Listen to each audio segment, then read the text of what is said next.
I am female 19 and my parents' second child.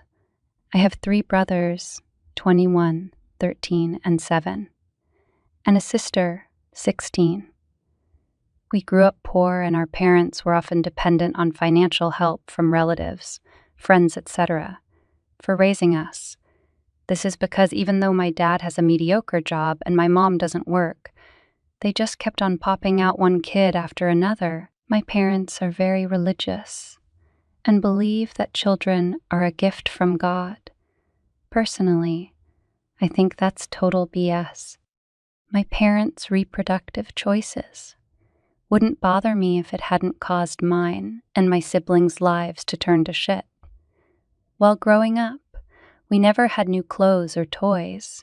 We had to accept handouts from family members who were better off.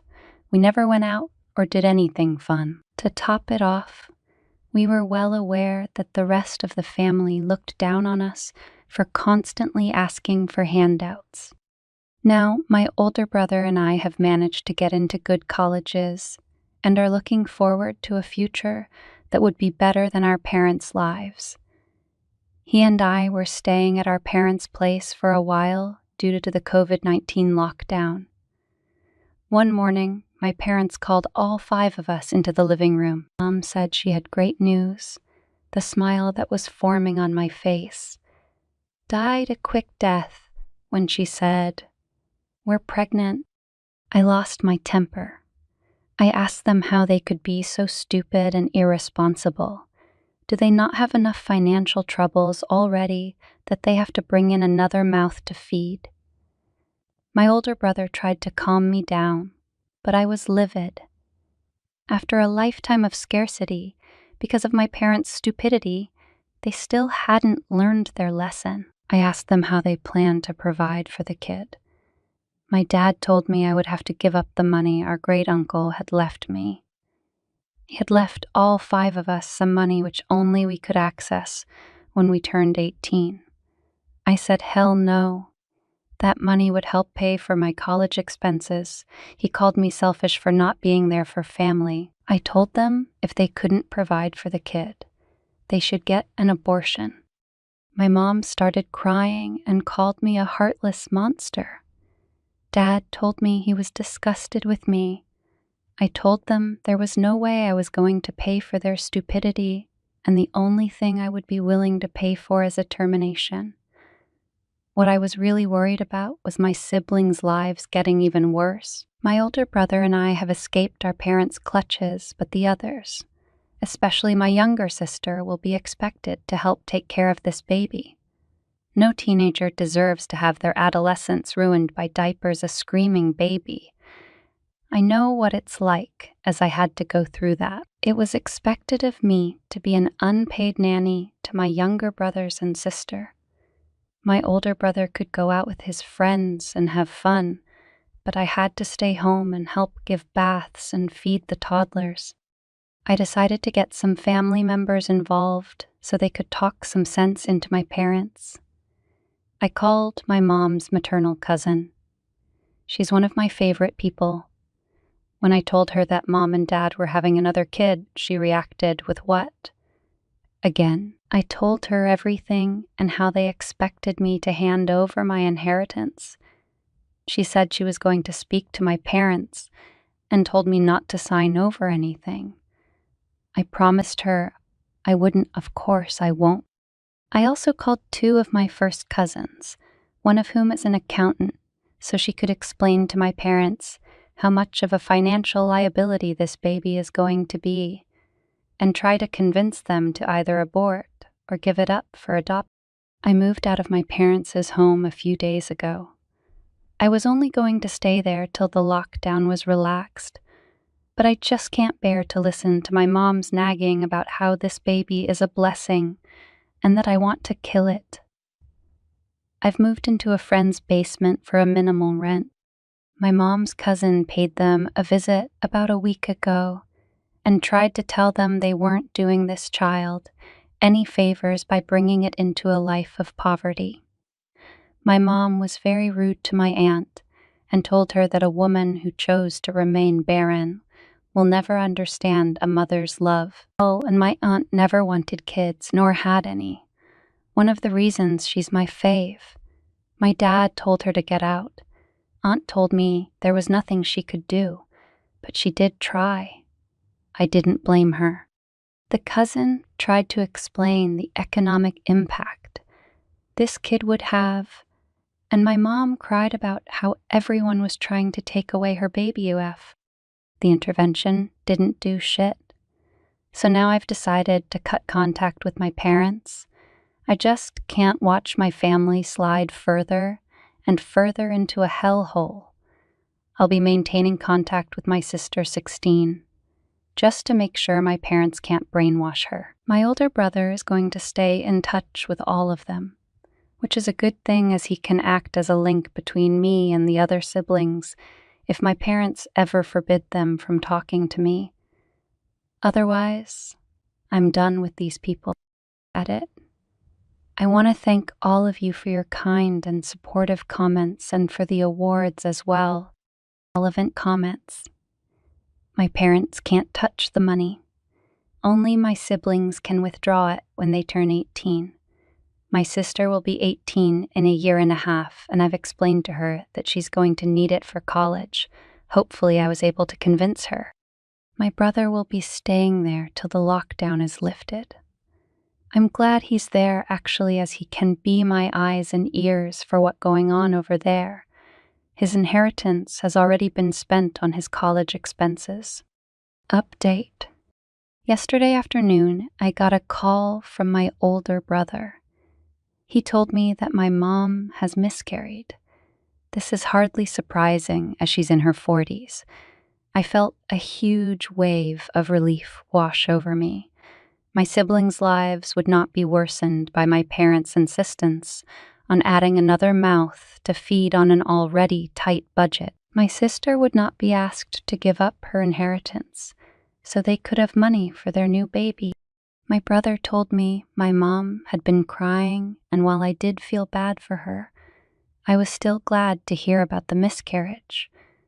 I feel like we all dodged a huge bullet. Bro asked me to move back in for a while to help comfort my mom. I told him I wasn't going to move in because 1, my college would reopen in a few days, and 2, I'm done with all the family drama. However, I did agree to come visit my mom, if only out of courtesy. In the evening, I went over to my parents' place. I took chocolate chip muffins for my mom, which I know she likes. My sister greeted me at the door and told me Mom had been in bed all day. After greeting my dad, I went into their bedroom. Mom was sitting up on the bed. I told her I was sorry about what happened and placed the muffins on the bedside table. She looked at me angrily, then threw the muffins at me. She screamed at me that she had lost her baby because of me. She said I had caused her stress and it's what caused her to miscarry. She said I was probably glad her baby was dead, which is true, but of course I didn't point that out. She called me a witch and said I had wished this upon her. She was screaming so loudly.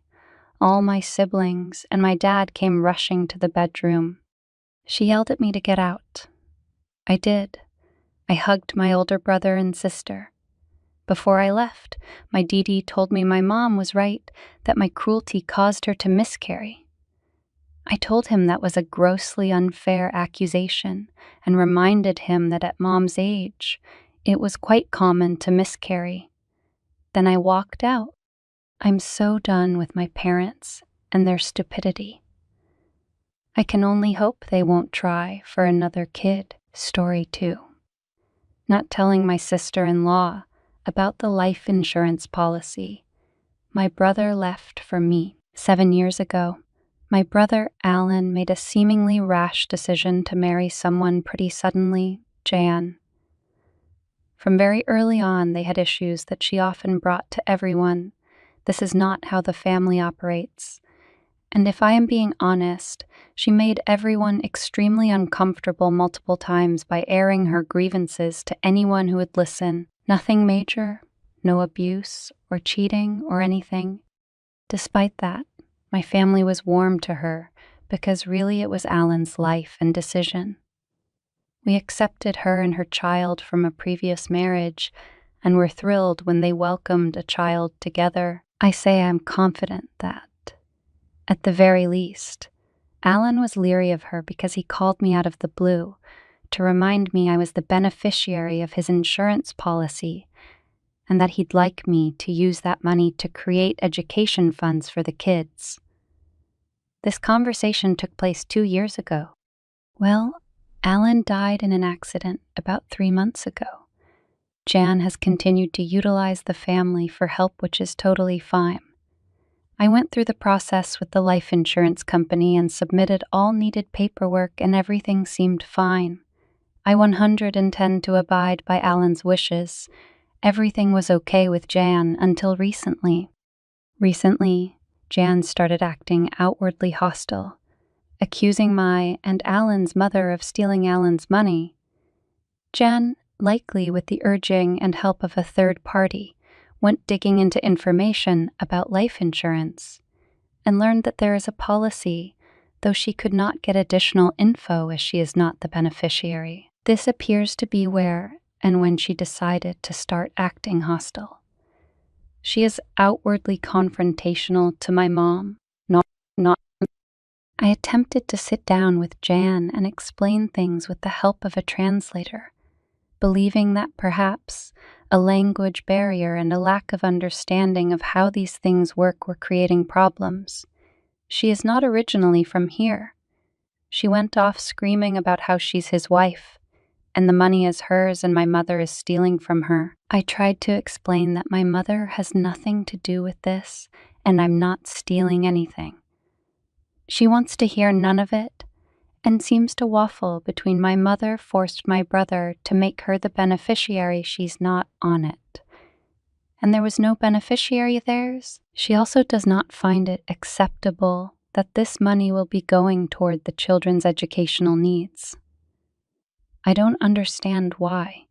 She stormed off. I was mortified by her behavior. I left, apologized to the translator, and haven't attempted to speak with her again, although I've seen the children for already scheduled events. So, am I the asshole for not sharing this information with her initially? Aita. Several people have mentioned Jan perhaps being concerned about finances. Her finances are fine. Additional funds have been dispersed to her and will continue to be. The children are in no danger, nor is she. Comments. I think you just found the reason why your brother made you the beneficiary and didn't tell her. NTA. If your brother felt she needed to know, he would have told her. Up his ente and is 100 doing the right thing. But she lost her partner of 7 years, is going to be a single parent for the second time, but now with 2 kids, and she feels betrayed by her partner with no way to reconsider it. Some empathy by people in this thread is probably in order.